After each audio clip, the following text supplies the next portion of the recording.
history. That statue represents nearly 600 men of our county that lost their lives. And most of them didn't own slaves. They weren't fighting for slavery. My great-grandfather was in that war, him and two of his brothers, and they didn't own slaves. They joined the Confederate Army to protect their homeland and the raping of the women that was going on with the federal troops. So I'm proud of their heritage, my heritage, and I hope they go on with this thing honoring the brave men that died for their rights. With that being said, very important line that we forgive those who trespass against us. In this time, we felt certain people that we were being alienated also. Not because of the color of our skin, but because of what we believe in preserving history. Not feeling that we can walk through the town of Statesville and support small business without being followed and having our tags taken down because we oppose this. Okay? Also, at this point in time, proud and keeping the statue where it is, I think I spoke last month and I said, why isn't the other side erecting a monument for African American veterans, for a civil rights leader in Iredell County? I was told I was out of control, I don't get the point. But here's somebody else who just said it on their side. Heard that they were losers and they don't deserve to be recognized. I've said it once, I'll say it again. That means that the American Indians do not need to be celebrated and recognized. This commission back down. One person stood for what they believed, and that was Mr. Brown, and I want to thank you. Everybody else, two different sides, three different stories came out. One saying it was not because of threat of a lawsuit, one saying it was. And then Mr. Mallory saying that you spoke to major contributors of this county. And at this point in time, that's the only voice that you're listening to, or your friends shouldn't have to have the borough under their salary, which is a direct quote from them.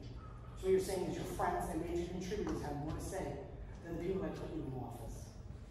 I want to say thank you. This statue should not move. And again, we would stand in solidarity with any member of the community that wants to erect a statue for somebody who fought for civil rights. But that statue should not come down. And yes, when you walk past it, you should tell your children this is what happened. You should also tell them, remember, that North Carolina never even signed the Declaration of Independence for the Confederacy. This gentleman stated that they were protecting their homes. Second to last state to join. And again, I'm not from the South. That flag doesn't bother me. Many of these gentlemen don't even know what their heritage is. All they know is they are from the South. And that's what it represents to them. I want to thank you. Thank you again, Mr. Brown. Thank you, Sheriff, and Chief of Police also. Thank you. I just want to speak on 2 words about the supposed Ku Klux Klan note that's getting thrown around Statesville. It's getting a little bit stupid. My only 2 words for that is Jesse Smollett is a fraud. I don't believe it. Maybe I'm wrong, but I asked somebody to prove me wrong because I believe it's a fraud. So, on to the next thing. Mallory, I told you last time I was in here, it's not time to play defense. You played it. You want to virtue signal to a bunch of people, wrap themselves in a blanket of equality, and if anybody speaks against them or tries to have a different opinion, they're automatically excluded. What sense does that make? It makes none. These people have done nothing to start trouble in this town, and what you've done here, playing both sides, going back and forth, it's just making it worse.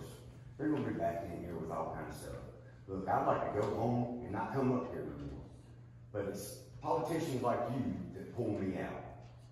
I'm tired of it. We want some honesty. We want some stability. Quit playing games. You could have said from the very beginning, statue stands, that would have been the end of it. But you didn't. You didn't. And now everybody sees you for what you are. Really unfit to be sitting where you're sitting there. You know, I've heard you come in here and virtue signal to Somebody help me. What's the guy's name that got held down by the knee? George Floyd. Thank you, George Floyd. And now the story's out. He passed off a fake $100 bill, took the merchandise, went out and had to deal with the police. That's his fault. That's a character flaw. You share a character flaw with him. You have the same thing going on. You got a character flaw. You need to look at yourself. Because this is not funny anymore. This is not funny anymore. And it's not going to get any better. We're tired of the cancel culture. We're tired of being told that we're racist because we're white and we hold a Confederate flag. I'm done. I'm done with all this. No more. I'll come in here every month and I will start preparing for speeches. This is off the top of my head. Every speech I came in here has been off the top of my head. I'll start preparing. I'll come in here and I'll show you where you're wrong. I'll call out every NAACP member you want to bring in here because that's a bunch of race-baiting crap anyway. And I will continue until we get some clarification that we're done. No more cancel culture. No more political correctness. No more Black Lives Matter or burn, loot, and murder is all I see from them. We're done, okay? Get on whatever side of the fence you're on, either America or cancel culture. What are you about?